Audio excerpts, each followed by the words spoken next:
Hindi sumipot sa patawag ng National Bureau of Investigation, National Capital Region si Batangas 1st District Representative Leandro Leviste na naka-schedule kahapon.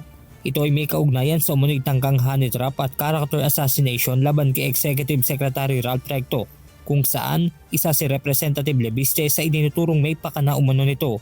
Imbes na dumalo ng personal, nagpadala ang kampo ng mambabatas ng sulat sa NBI-NCR at tumihiling na makahingi ng kopya ng ginawang investigasyon sa kaso. Subalit hindi ito pinagbigyan ng NBI. Mayroon po tayong batas dyan na talagang pagka ang isang dokumento ay subject po ng present investigation o current investigation, hindi po pwedeng i-share yan. Kasi mako-compromise yung investigation, plus yung mga persons or personalities involved, baka makompromise din. Samantala, nauna nang sumulat ang abogado ni former Presidential Advisor on Political Affairs Secretary Jing Paras para hilingin na i-reschedule sa susunod na linggo ang appearance nito sa NBI. At upang personal na makatugon ang dalawa sa patawag ng NBI, inireset ang kanilang schedule ng pagharap sa tanggapan sa darating na August 11.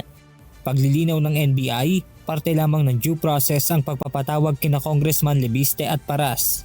For every investigation, kung may mabanggit yung mga witnesses, this is part of due process, di ba? Due process, ibig sabihin, yung mga taong na-mention, they deserve to explain their side. Doon lang po tayo, due process lang. Wala po tayong inaakusahan pa ng kung anong pagkakamali o krimen o ano.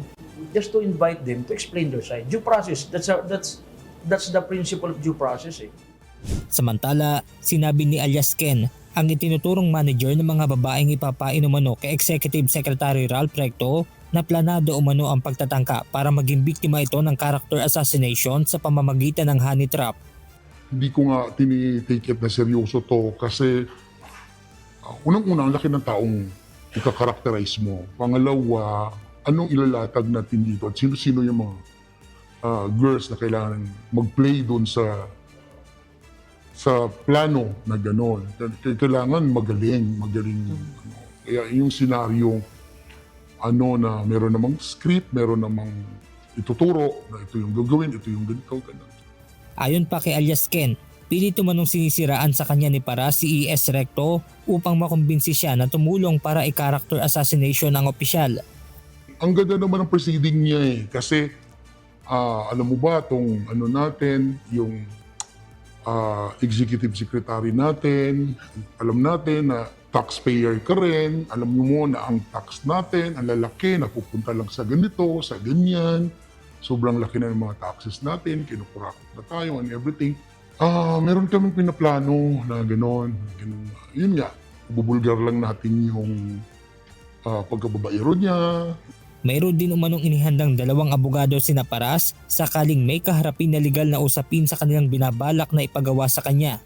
Kailangan sigurong may lawyer kasi para mas safety yung mga statement saka yung mga story na kailangan gampanan.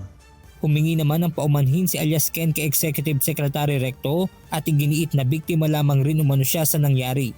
Kay ES, I'm sorry at nabiktima lang po ako dahil nagmukha akong pera. Sorry po. Yun lang po. Sana mangit kita soon at pag-sorry ako ng personal sa'yo. Ang message ko kay Jing Paras, pinahamak mo ang buhay ko. Benedict Samson, humahataw sa balita ngayon.